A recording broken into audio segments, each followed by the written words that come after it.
Hello বন্ধুরা, তো চলে এসেছি আবারও আজ একটা খুব সহজ রেসিপি নিয়ে। তো আপনারা দেখছেন সিমতাজ কিচেন। আর এই কিচেনের রান্নাগুলো কেমন হচ্ছে কমেন্ট করতে কিন্তু একদমই ভুলবেন না। আর আজকে নিয়ে চলে এসেছি দইয়ের লুচির রেসিপি। আর এই দই লুচিটা না ভীষণ পরিমাণে সফট থাকে, একবার হলো বাড়িতে বানিয়ে দেখতে পারেন। আগের দিন আমি দই পরোটা রেসিপি ছেড়েছিলাম, সেটা ভীষণ পরিমাণে ভিউজ এসছে, সবাই খুব পছন্দ করেছে।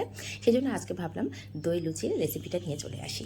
তাহলে প্রথমে আমি দই লুচি বানানোর জন্য এখানে একটা মেজারিং বাটি নিয়েছি। মেজারিং কাপ সবার হাতের কাছে থাকে না, তো সেই জন্য ঘরে থাকা বা হাতের কাছে থাকা যে কোনো একটা বাটি মাপ করে নিলেই হবে।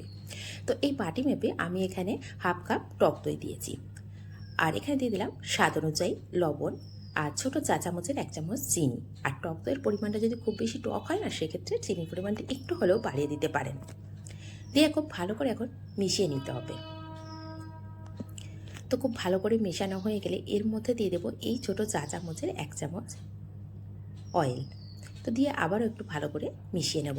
আর টক দইটা দেখতেই পাচ্ছেন অনেকটাই পাতলা, কারণ আমি প্যাকেট টক দই ব্যবহার করেছি। এখানে যদি টক দইটা ঘন হয় সেক্ষেত্রে সামান্য একটু জলও মিশিয়ে নিতে পারেন, তবে এখন না, মাখানোর পরে। আর এখানে দিয়ে দিলাম 1 পিঞ্চ বেকিং সোডা, দিয়ে আবারও খুব ভালো করে মিশিয়ে নিয়েছি। আর এই বেকিং সোডাটা দেওয়ার জন্য না প্রত্যেকটা লুচি একদম পারফেক্টভাবে ফুলে যাবে। এখন দিয়ে দিলাম যে বাটি মেপে আমি হাফ কাপ টক দই নিয়েছিলাম, হাফ বাটি, সেই বাটি মেপে এখানে 1 বাটি ময়দা ব্যবহার করেছি।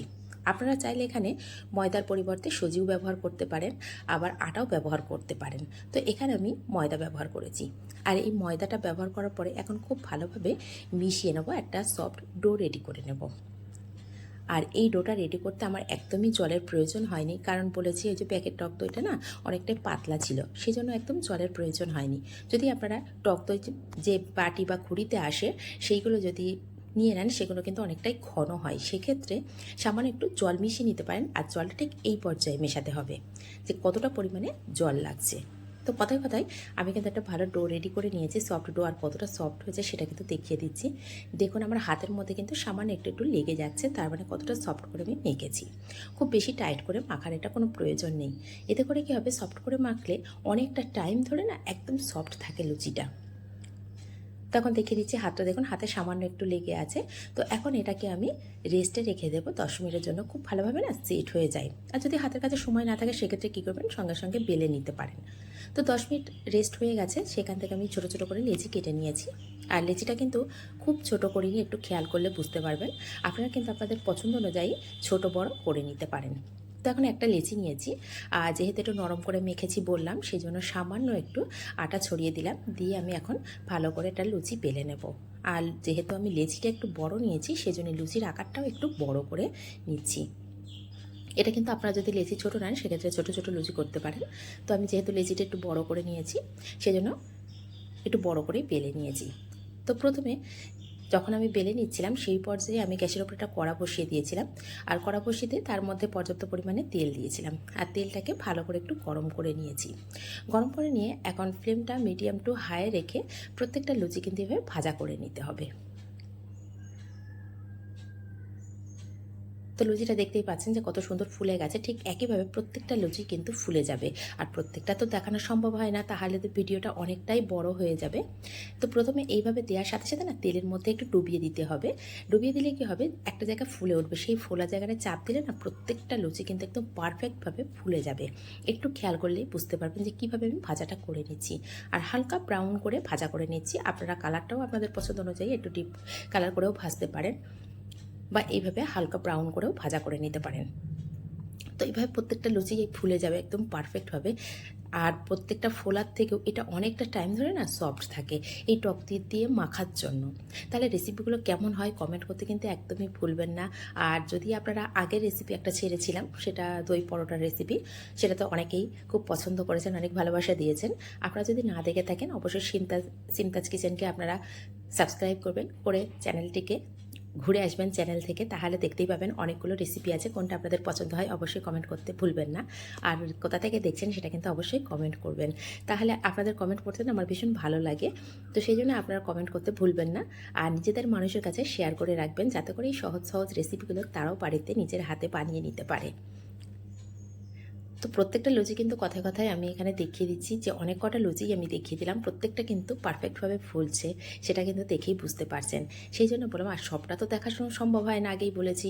তাহলে ভিডিওটা অনেকটাই বড় হয়ে যাবে। তো এইভাবে সমস্তটাই আমি বেলে নিয়েছি, বেলে সেঁকে নিয়েছি। এখন আমি সার্ভ করে দেখাচ্ছি। দেখুন প্রত্যেকটা লুচির কালারটাও যেমন সুন্দর এসেছে আর তেমন প্রত্যেকটা সফট হয়েছে, ফুলেও গেছে। তো এইভাবে একবার হলেও বাড়িতে কিন্তু বানিয়ে দেখতে পারেন এই দইয়ের লুচি। কেমন হয় কমেন্ট করতে একদমই ভুলবেন না। আর কতটা সফট হয়েছে, আসলে প্রচুর পরিমাণে গরম আছে, এই গরমের জন্য হাতে নিতে পারছি না যে একটু ভালো করে দেখিয়ে দেবো। তো কতটা সফট হয়েছে সেটা দেখিয়ে দিচ্ছি। আর এখানে বলে দিলাম যে লেচির পরিমাণটা কিন্তু সম্পূর্ণ নিজেদের উপরে। যদি মনে করেন একটু মোটা করে লুচিটা বেলবেন, সেক্ষেত্রে সামান্য লেচির পরিমাণটা বাড়িয়ে নিতে পারেন। আর যদি মনে করেন একদম পাতলা ছোটো ছোটো করে লুচিগুলো করবেন, সেক্ষেত্রে কিন্তু লেচির পরিমাণটা একটু ছোট করে নিতে পারেন। আর প্রত্যেকটা লুচি এতটা সুন্দরভাবে ফুলেছে, আর এটা ঠান্ডা হয়ে যাওয়ার পরেও ভীষণ পরিমাণে সফট থাকে। এই দইয়ের লুচি খেতেও ভীষণ ভালো লাগে। আর যদি টক দইয়ের পরিমাণটা দেখেন একটু বেশি আছে, সেক্ষেত্রে অবশ্যই একটু চিনির পরিমাণটা বাড়িয়ে দিয়ে নেবেন। তো এখন সার্ভ করেছি, এখানে দেখুন চিকেন কষা দিয়ে। তো আপনারা আপনাদের পছন্দ অনুযায়ী যে কোনো কিছু দিয়ে সার্ভ করতে পারেন। আর এখন একটা ছিঁড়েও দেখিয়ে দিচ্ছি যে কতটা সফট হয়েছে আর ফুলেছে। তো সেটা অবশ্যই খেয়াল করেছেন। তাহলে রেসিপিগুলো কেমন হচ্ছে কমেন্ট করতে কিন্তু একদমই ভুলবেন না। কোথা থেকে দেখছেন সেটা কমেন্ট করতে ভুলবেন না। আর যদি ভালো লেগে থাকে প্লিজ চ্যানেলটিকে সাবস্ক্রাইব করে পাশে থাকা বেল আইকনটি। হ্যালো বন্ধুরা, চলে এসেছি আবারও একটা দারুণ স্বাদের রেসিপি নিয়ে।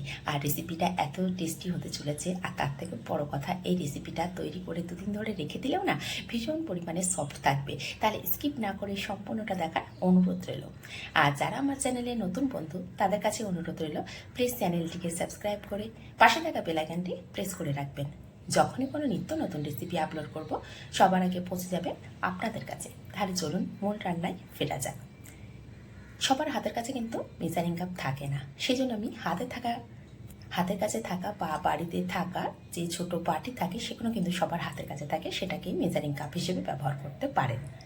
তো এখানে প্রথমে একটা বড় বোল নিয়ে নিয়েছি, আর এখানে ছোট একটা হাতের কাছে থাকা স্টিলের বাটি নিয়ে নিয়েছি। সেই বাটি মেপে এখানে আমি দিয়েছি হাফ কাপ টক দই, আর দিয়েছি স্বাদ অনুযায়ী লবণ, আর 1 চামচ চিনি। এখানে দিয়ে দিলাম 1 চামচ তেল, দিয়ে সমস্তটা খুব ভালো করে মিশিয়ে নিচ্ছি।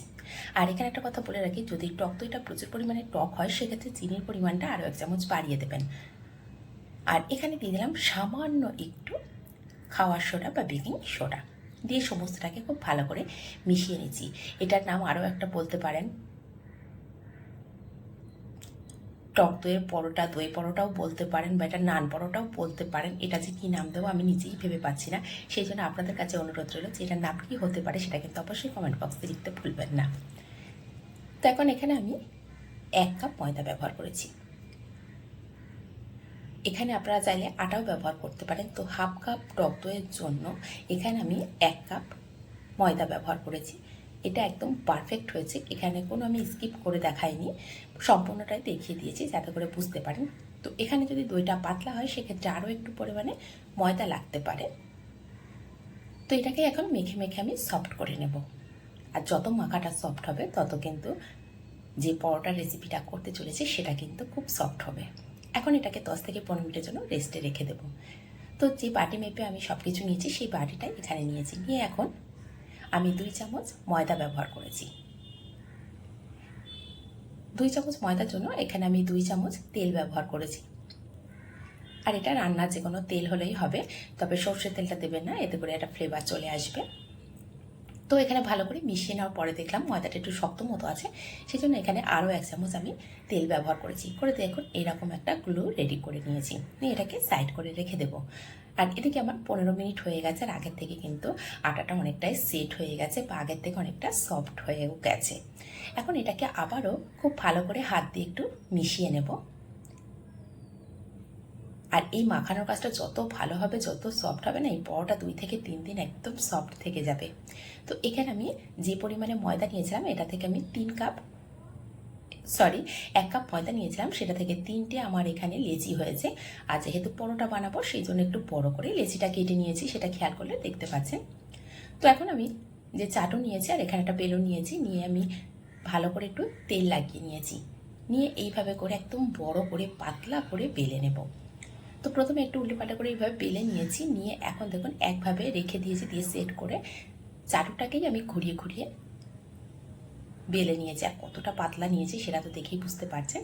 এখন যে গুলোটা আগে থেকে রেডি করে রেখেছিলাম না, সেই গুলোটাকে নিয়ে সম্পূর্ণ রুটির মধ্যে ভালো করে দিয়ে দেব। এতে করে কী হবে, ভীষণ সুন্দর একটা লেয়ার চলে আসবে। একবার হলো বাড়িতে কিন্তু এভাবে বানিয়ে দেখতে পারেন যে রেসিপিটা এত টেস্টি। সবাই তো নান রুটি খেয়েছেন, কিন্তু নান পরোটা এইভাবে একবার হলেও বাড়িতে বানিয়ে দেখতে পারেন যেটা কতটা টেস্টি হয়। তো এইভাবে আমি কেটে নিচ্ছি, আর কাটাটাকেও দেখতে পাচ্ছেন কিভাবে কেটেছি, একটু পিৎজা আকারে কেটেছি, আর এইভাবেই কেটে নেবেন। আর এখানে বলে রাখি এই পরোটাগুলো না একদমই ফুলবে না, তার জন্য কোনো অসুবিধা নেই যে ফুলছে না বলেই সফট হবে না, সেটা কিন্তু একদমই না, এটা এমনি সফট হবে। কারণ লেয়ারটা এমনভাবে দেওয়া, ভিতরে যে হাওয়াটা বা বাতাসটা থাকবে সেটা কিন্তু এমনি পার হয়ে যায়, যেহেতু খুব সুন্দরভাবে কিন্তু এটা বন্ধ হচ্ছে না, সেই জন্য এটা খুব ভালো করে ফুলে যায় না। তো কিভাবে বন্ধ করেছি কথায় কথায় কিন্তু দেখিয়ে দিয়েছি, আবারও দেখিয়ে দেবো। দিয়ে এখন আবার একটা মোটা করে পরোটার মতো করে বেলে নিয়েছি। তো বেলাটা আমার কমপ্লিট হয়ে গেছে। গ্যাসের ওপর একটা তাওয়া বসিয়ে দিয়েছিলাম, তাওয়াটাকেও ভালো করে গরম করে নিয়েছি। নিয়ে এখন একটা পরোটা দিয়ে দিচ্ছি। দিয়ে যখন একটা সাইড হালকা করে একটু লাল হয়ে যাবে না, ঠিক সেই পর্যায়ে আমি একটু উল্টো পাল্টে দেবো, দিয়ে আরও একটা সাইড লাল লাল করে ভাজা করে নেব।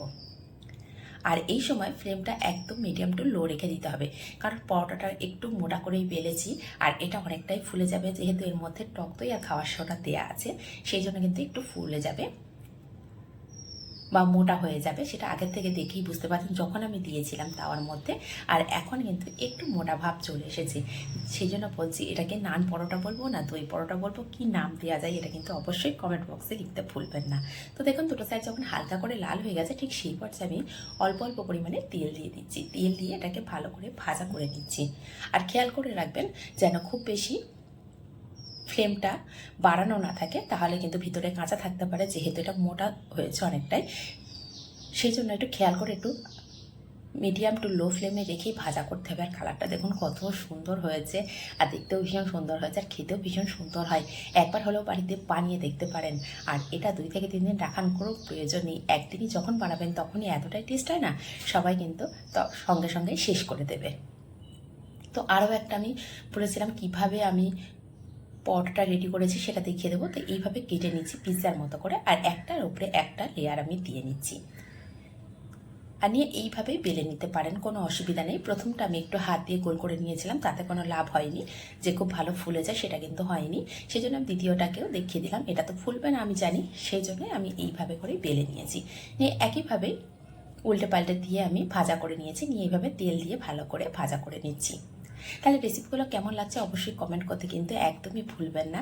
আর আপনারা দেখছেন সিমতাজ কিচেন। সিমতাজ কিচেনের রেসিপিগুলো কেমন হচ্ছে অবশ্যই কমেন্ট করতে ভুলবেন না।